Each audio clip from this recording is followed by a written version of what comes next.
Uma coisa é certa, o trem da história não passou por aqui sem registrar tamanha façanha de contemplar o falar do povo com todos os seus gestos, amar com todos os sentidos, viver com toda a sua alma, construir sonhos em harmonia, significativamente ser especial, como todo ser humano que nasce para ser feliz.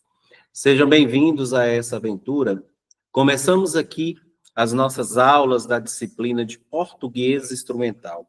Com vocês, alunos mais que especiais do curso de matemática do IFTM. Eu sou o professor Alex Vanúbio Mendes, sou graduado em Letras, Filosofia e Sociologia, especialista em educação, com motivação e feliz por esta experiência. Buscarei contribuir com mais esse processo de inclusão social. Já nesse primeiro momento de aula, né, me apresentando para vocês, eu me coloco à disposição para com tudo que venha, né, a contribuir e a ocorrer com o processo de formação de vocês.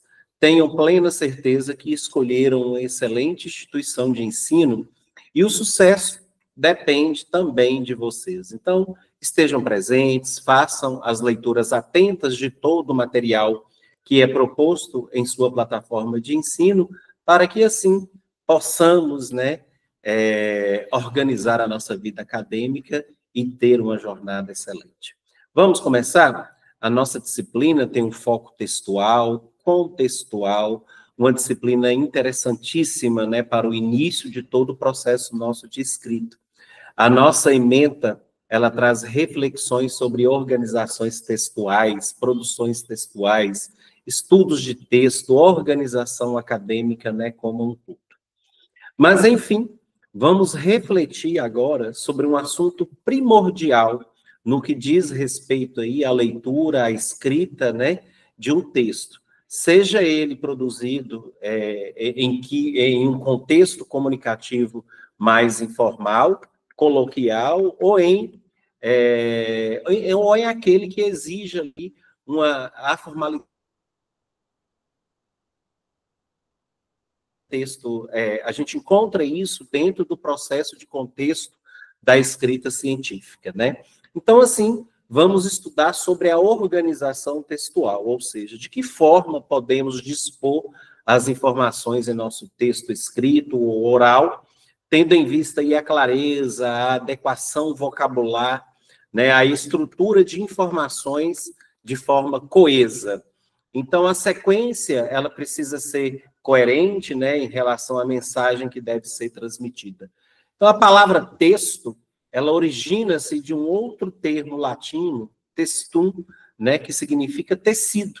Então, e que também, obviamente, deu origem aí ao que temos, né, de tecer, tecelagem, né, e da mesma forma, como o tecido, ele é o produto aí do emaranhado ali de fios que se entrelaçam para formar a malha desse tecido, o texto, ele é um emaranhado ali, só que de ideias, né, de informações, ou seja, uma série ali de relações pressupostas e correlacionadas que tem uma unidade de sentido, uma intencionalidade comunicativa, a qual denominamos ali textualidade, né? Assim, a textualidade, então, ela consiste em um conjunto de características que faz ali com que o texto constitua uma unidade comunicativa e não apenas ali uma sequência de frases, né?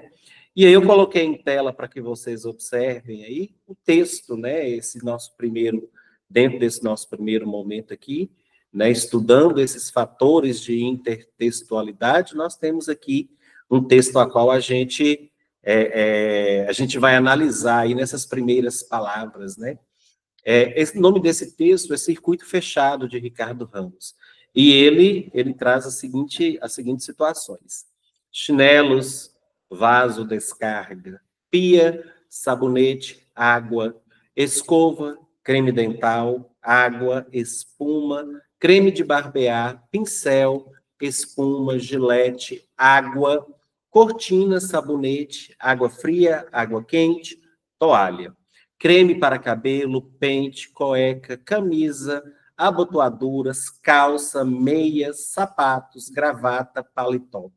Carteira, níqueis, documentos, caneta, chaves, lenço, relógio, maço de cigarro, caixa de fósforo, jornal.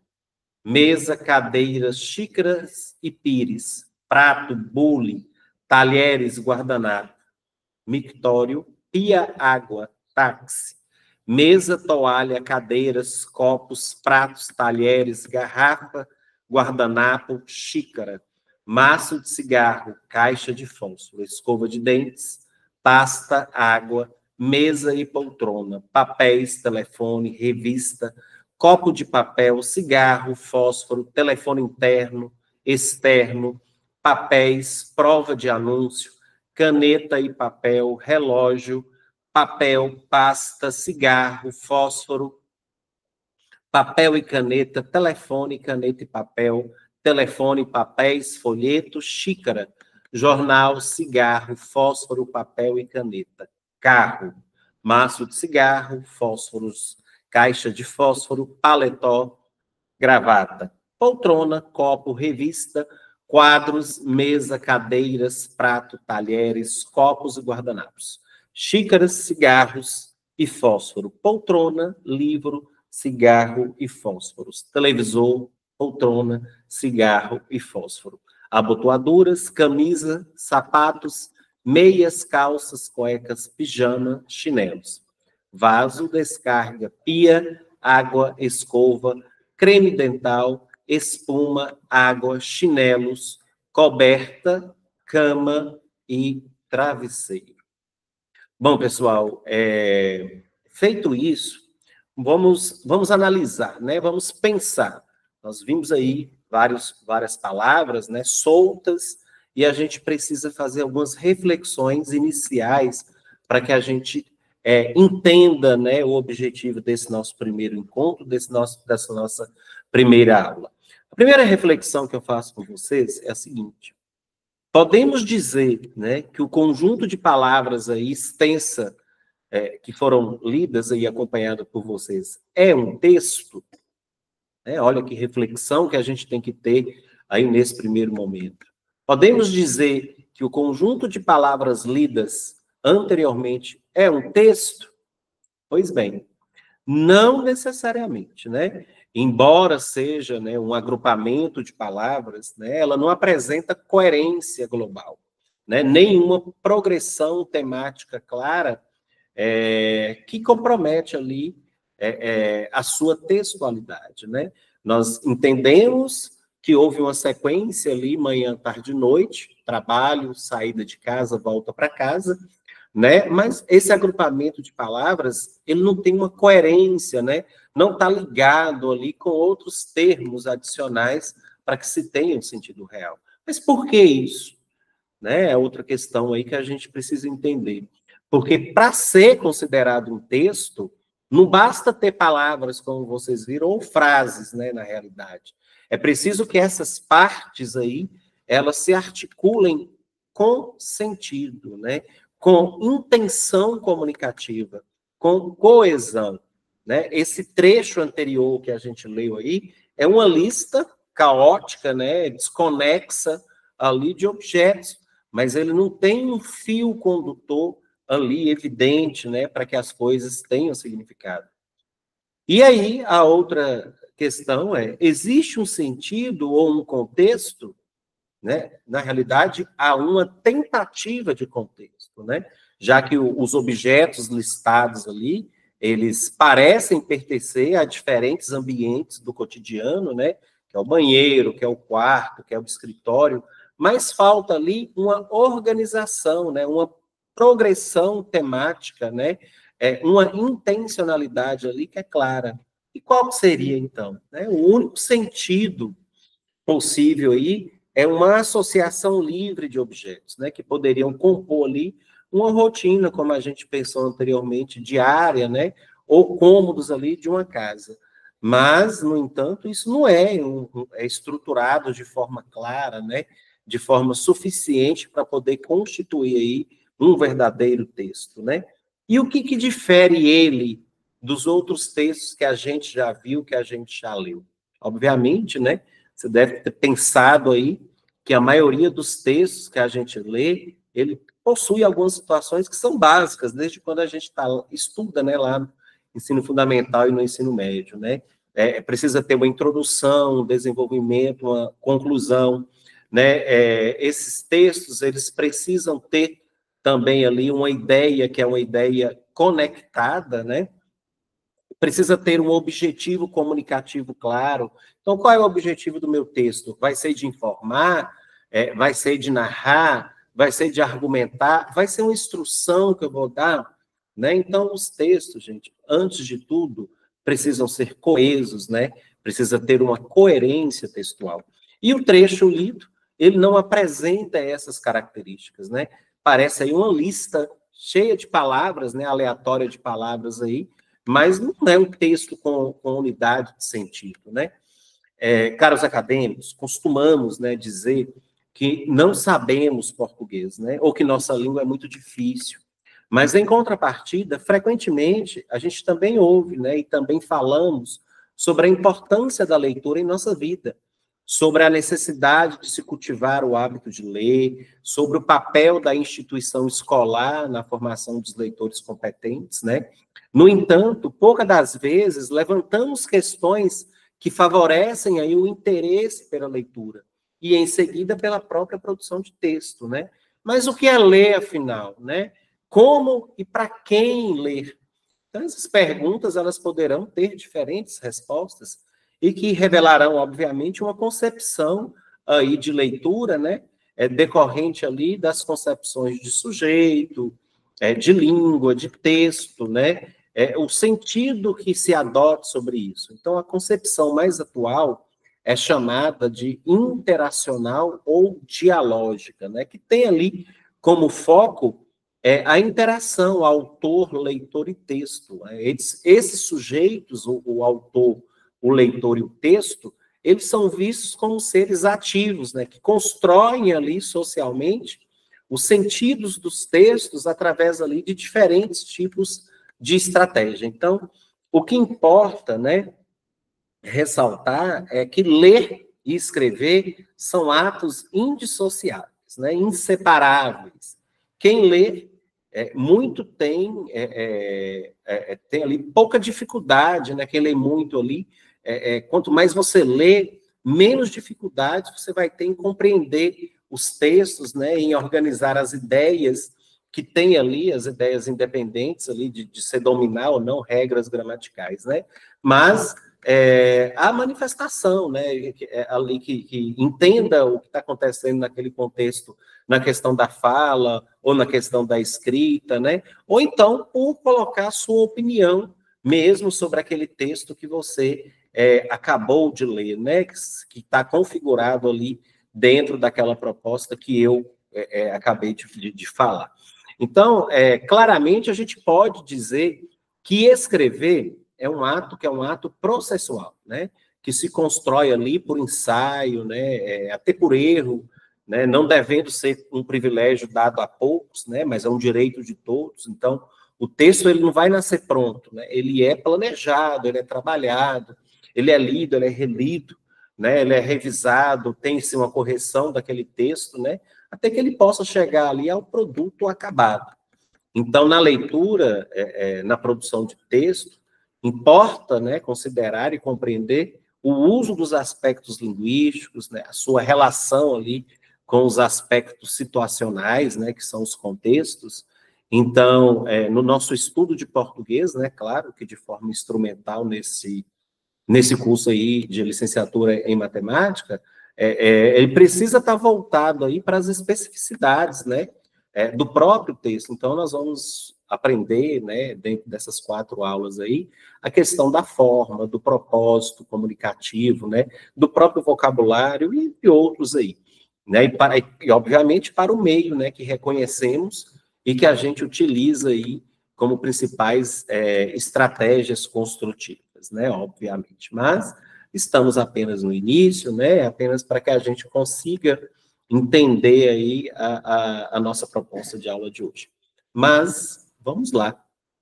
Olha o que temos em tela, né? O texto. Então, o texto do latim textum, tecido, né, entrelaçamento, como eu disse. Então, é a unidade básica aí de organização, né, de transmissão de ideias, de conceitos, né, de informações aí de modo geral. Então, em sentido amplo, uma escultura, né, um quadro, um símbolo, um sinal de trânsito, uma foto, um filme, enfim, uma novela de televisão, são formas textuais, né? Tal como o texto escrito, né? Todos esses objetos geram ali um sentido, né? Seria essa propriedade a partir na qual iniciaremos a nossa reflexão, obviamente, sobre a nossa primeira proposta. Então, é necessário definir algumas características do objeto, né? Do texto, né? Salientando ali, claro, as implicações de cada uma delas, a fim de delimitar ali o ponto de partida, né, e aprofundar ali a nossa análise. A primeira dessas características é a do texto como um gerador de sentido, né, uma totalidade contextual e não como um fragmento aleatório, que a gente viu, né. A segunda seria essa visão de mundo que o autor, ele constrói, e é revelada, obviamente, em um texto.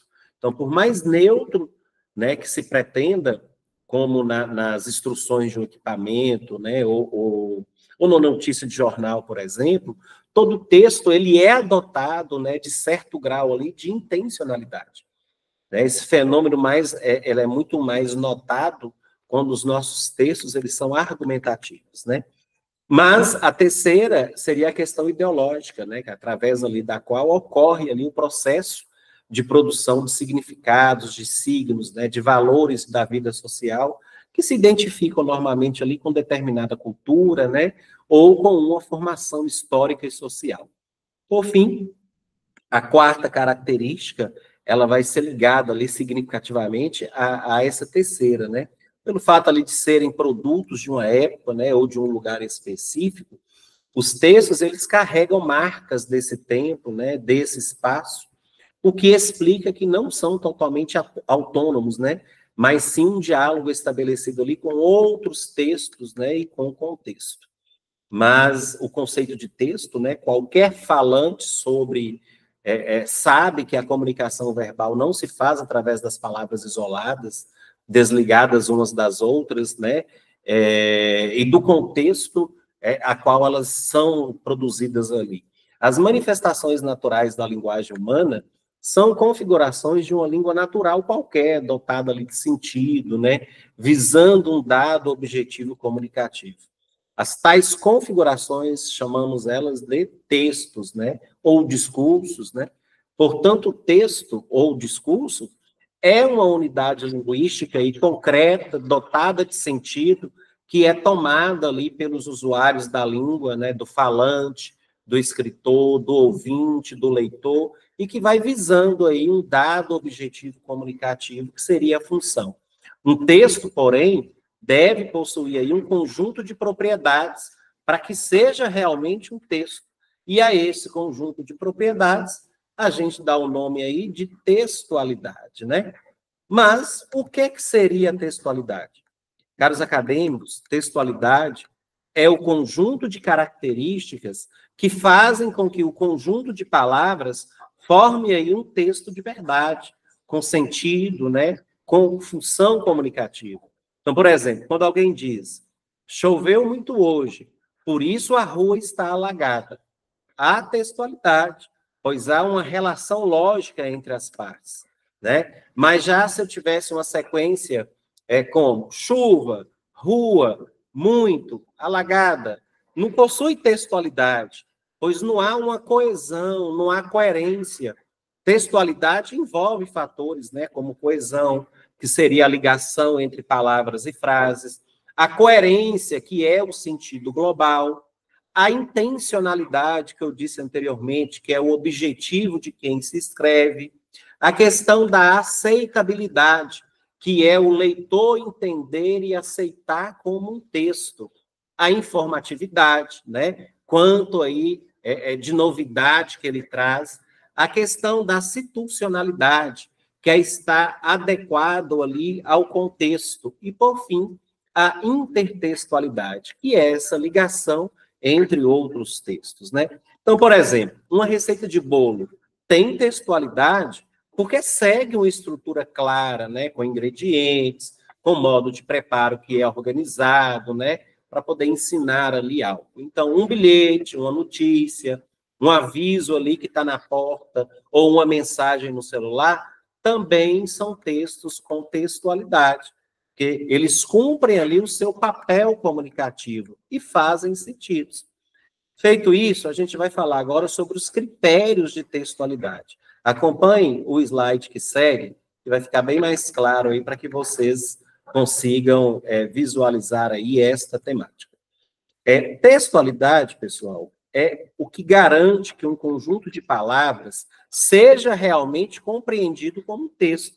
Para isso, ele precisa apresentar alguns critérios fundamentais, né, chamados de critérios de textualidade. O primeiro deles é a questão da situacionalidade, que diz respeito à adequação do texto à situação em que ele é produzido e lido. Então, por exemplo, uma mensagem formal escrita ali para o chefe, precisa usar uma linguagem apropriada ali ao ambiente de trabalho, diferente ali de uma conversa com os amigos no WhatsApp, né? E aí a gente tem também a intencionalidade, que é a intenção do autor em produzir o texto. Então, quando alguém escreve uma receita, né, e o objetivo é ensinar, vai ter também ali, por exemplo, numa carta de reclamação, onde a intenção é criticar ou pedir uma solução para um problema, né? A informatividade, ela vai estar ligada ali à quantidade de informações novas ou relevantes que o texto traz, do mesmo jeito que uma notícia, por exemplo, precisa informar o que aconteceu, quando aconteceu, onde, né? Como e por quê, e não apenas repetir o que o leitor já sabe.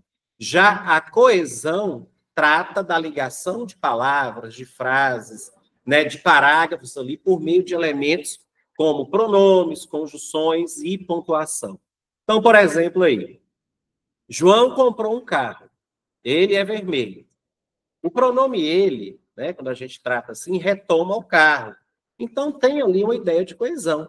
A coerência, por sua vez, ela vai estar relacionada ali ao sentido do texto como um todo. Um texto coerente, ele tem lógica, né? Como estava chovendo, então levei o guarda-chuva, né? Enquanto um incoerente poderia dizer estava chovendo, então levei óculos escuros. A aceitabilidade, ela refere-se à expectativa do leitor em reconhecer aquele conjunto de palavras como texto válido. Por exemplo, né? Uma piada, mesmo que curta, ela é aceita como texto porque cumpre ali a sua função de causar humor. E, por fim, a intertextualidade ocorre ali quando um texto faz referência a outro, como quando uma propaganda usa frases famosas de filmes ou músicas para criar um sentido compartilhado. Todos esses fatores juntos garantem que a comunicação seja feita, né, de forma efetiva e que o texto cumpra esse papel social e comunicativo que a gente está discutindo. Bom, mas para que isso aconteça, a gente também precisa conhecer os mecanismos de coesão e de coerência, né, existentes dentro de um texto. Vamos lá? Vamos entender sobre isso, né? O texto, ele não é simplesmente aí um conjunto de palavras, como a gente viu lá no início da aula. Se fosse, bastaria que a gente agrupasse, né, de qualquer forma, como, por exemplo, se eu dissesse, o ontem lanche o menino comeu, né? Veja aí que, nesse caso, não há um texto, há somente um grupo de palavras ali dispostas em uma ordem qualquer. Mesmo que colocássemos aí essas palavras em uma ordem gramatical correta, né, que seria ali sujeito, o verbo e o complemento, precisaríamos organizar o nível semântico do texto para deixá-lo ali inteligível, né? Então, quando a gente fala, o menino, o lanche comeu o menino ontem. Então, o nível sintático, ele está perfeito. É sujeito, que é o lanche, o verbo, que é comeu, e o complemento, né? O menino ontem. Mas o nível semântico apresenta problemas, porque não é possível que o lanche coma o menino, né? Pelo menos nesse contexto, obviamente. Então, a gente precisa organizar essa estrutura como um todo aí, né? Então, caso aí a frase estivesse empregada no sentido figurado, né, ou em outro contexto, isso seria possível. Pedrinho saiu da lanchonete todo lambuzado de maionese, mostarda e ketchup. Então, o lanche era enorme. Então, parecia que o lanche tinha comido o menino. Então, o ideal, né, para esse caso aí, seria que o menino comeu o lanche ontem. Então, essa ordenação correta, né, na forma da sintaxe, né, que a gente fala, e na forma do significado, que é a semântica, garante ao texto aí uma unidade de significados encadeados, né? E aí a gente vê a coesão textual, né? A metáfora ali da tessitura dos textos, né? O que temos em tela, gente, são os conectivos. E eles estabelecem ali diversos tipos de relação entre as partes do discurso e são usados como recursos coesivos que contribuem aí para poder estabelecer coerência entre termos, né? Ou segmentos na construção de um texto. Portanto, obviamente, os conectivos, eles conferem ali unidade ao texto, o que significa que problemas ali no seu emprego podem dificultar claramente, né, a compreensão da ideia que se deseja expressar. Bom, quais são ali algumas características em relação a isso? Para que servem esses conectivos?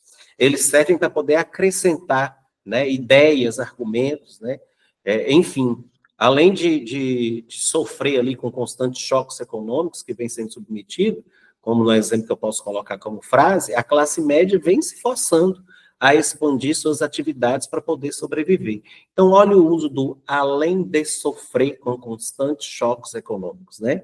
E também tem o papel da concessão, né? Que poderia ser empregada ali como embora, não obstante, apesar de, ainda que, mas são questões gramaticais. Né? Eles também têm ali uma relação de oposição entre as ideias, quando eu uso ali o mais, o porém, o contudo, né? Eles vão servir ali para poder complementar e para poder concluir o texto que a gente vai ver, se eu não me engano, na nossa terceira ou quarta aula, sobre os textos científicos, né? E os textos acadêmicos. Então, os conectivos concluem, complementam, quando eu digo assim, dessa forma, portanto, né? E etc., né? Eles estabelecem uma relação de justificação, de explicação, né? Servem para ligar as ideias, estabelecem ali uma relação de condição, expressam circunstância, né? De tempo, quando eu digo quando, enquanto, logo após, né? Até que, tem a questão da causa, né? Entre as ideias, então eu estou sempre juntando para poder justificar algo, né? Quando eu uso o meu porquê, o visto que, o portanto, né? Então, quando eu digo, por exemplo, como você não estudou, foi reprovado. Então, olha a importância do conectivo. Como você não estudou, foi reprovado. Então, há aí, dentro dessas conexões, uma relação de causa, né? Algo aconteceu aí, através de um conector. Mas, enfim, vamos ver aqui agora dois exemplos distintos. Né? No primeiro, um modelo de uma redação com conectivos e, posteriormente, na segunda ali, sem esses conectores. Né? Vamos ver o evasivo, que é isso daí. Olha a questão da coesão dentro de uma redação. Né? Olha o que a falta de conectivos fazem aí.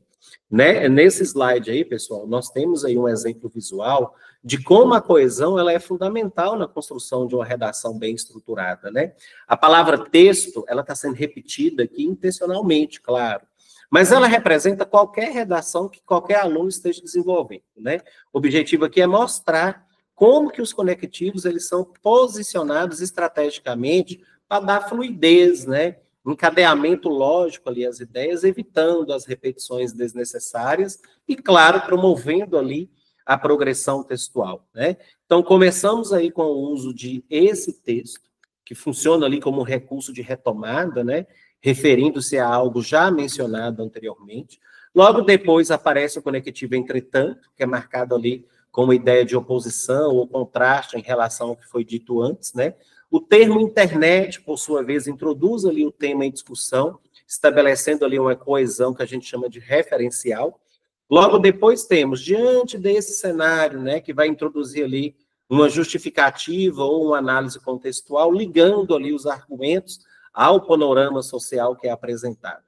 A conjunção aí embora, vai dando essa marca de concessão, né, mostrando que, mesmo diante de determinado fato, há uma outra perspectiva possível, né? Quando vocês percebem aí isso, nós temos aí novamente um elemento de retomada que evita a repetição ali de uma ideia completa, né? Por outro lado, vai ter aí uma nova ideia, né, contrastante aí, contribuindo para o equilíbrio argumentativo do texto. Assim, aparece como conectivo conclusivo, estabelecendo ali uma sequência lógica, né? A forma pronominal, ela é usada para poder retomar um termo citado anteriormente, evitando a repetição desnecessária novamente. Já em rede social, é retomada por além disso, que acrescenta mais um argumento, mantendo aí a progressão da redação. Portanto, é outro conectivo conclusivo, importante para poder introduzir a conclusão do parágrafo, né? E tendo em vista que reforça ali, acaba reforçando uma justificativa ou explicação final. Então, todos esses conectivos e elementos de coesão são essenciais para garantir que a redação ela seja clara, organizada, né, eficiente na comunicação das ideias e, obviamente, permitindo aí que o leitor possa acompanhar o raciocínio, né, do autor sem rupturas, né, a um entendimento completo. E aí, quando a gente analisa o próximo texto, olha a ausência, né? A gente vê aí um trecho de uma redação que apresenta diversos problemas de coesão e de coerência textual, né? Elementos que a gente sabe neste momento que são fundamentais para a textualidade. Então, a repetição excessiva da palavra internet, por exemplo, né, que está marcada em vermelho, mostra uma falta de variedade vocabular, né, enfraquece a fluidez do texto. A repetição de termos sem necessidade compromete ali, né, a progressão textual e pode cansar o leitor, né? Além disso, ali há problemas de pontuação, de estrutura de frase, né? Que são essas marcações coloridas que indicam ali que os trechos são confusos e mal articulados. Não tem conectivo, né? A falta aí de ideia de coesão, de oposição, né?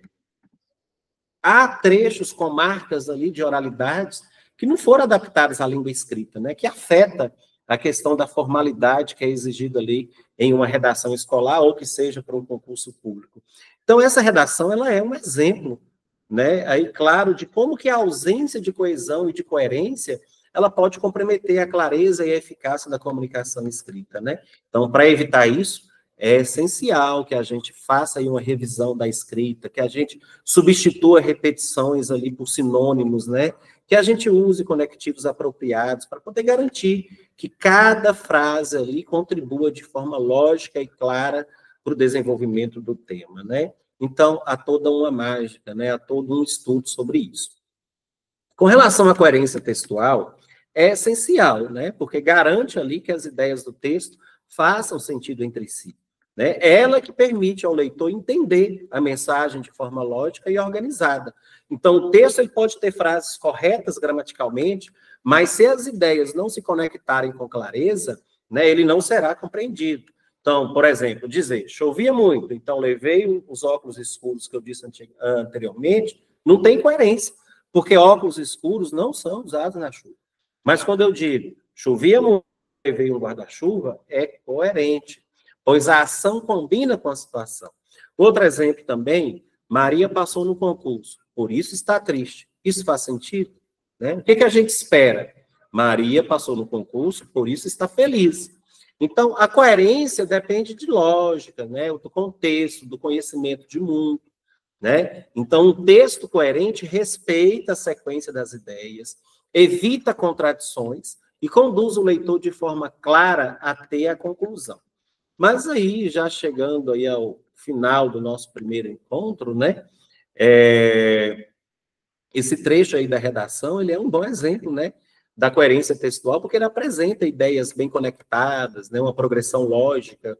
O autor, ele começa afirmando que a internet é uma ferramenta libertadora, né? O que já estabelece ali uma tese inicial. Em seguida, ele aplica ali, ele explica, né?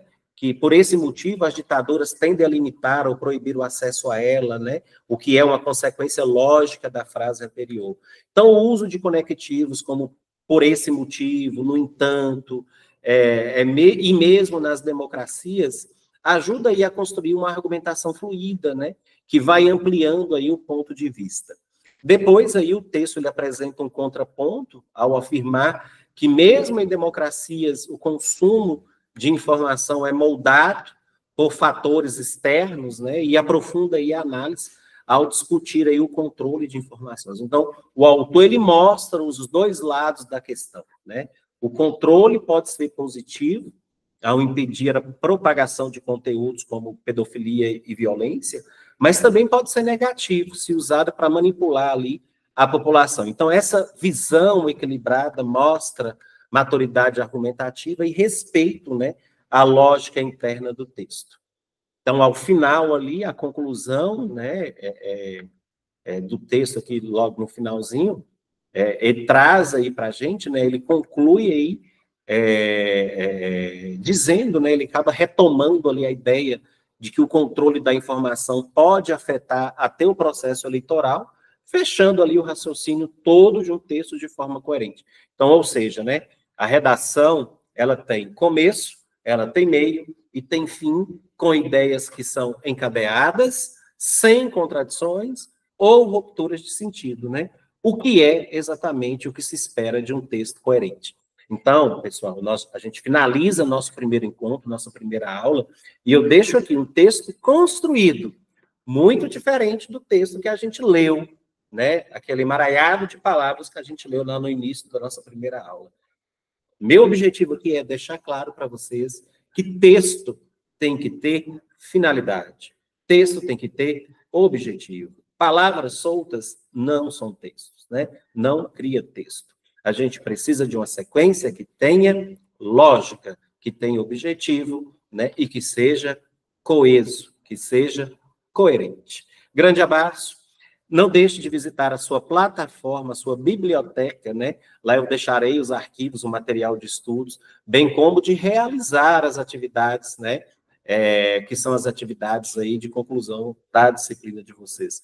Pessoal, deixo um grande abraço para todos. Aguardo vocês em nossa aula número 2. Estando com dúvidas, pode me acionar no WhatsApp, né? Meu telefone está lá na plataforma de vocês, meu e-mail.